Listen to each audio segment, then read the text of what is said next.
أصدقائي أحبابي متابعينا في كل مكان، أهلا بكم على قناة أيمن سبورت 2 وحلقة جديدة من حلقات فرفوش وأصحابه.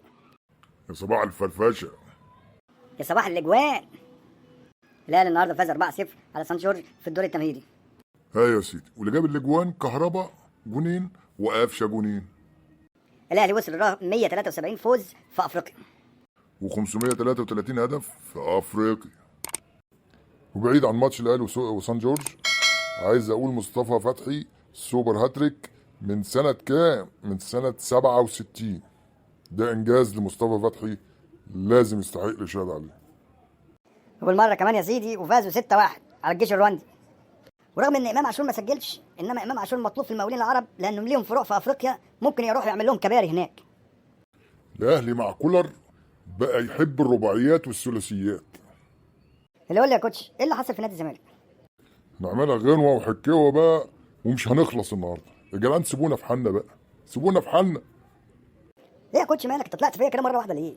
يعني ينفع يعني اللي حصل؟ وقابل من الشتائم والالفاظ القذره وبتاع، والموضوع ينزل على المواقع كلها وما نتكلمش عليه. اتكلم انت طيب عليه، بلاش انا يا سيدي. الموضوع باختصار كده، محمود علاء بيندى على زميله اللعيبه اللي سنهم صغير يعني، فبيشتموا يعني الشتيمه مش حلوه يعني، خد يا كذا وبتاع كده يعني.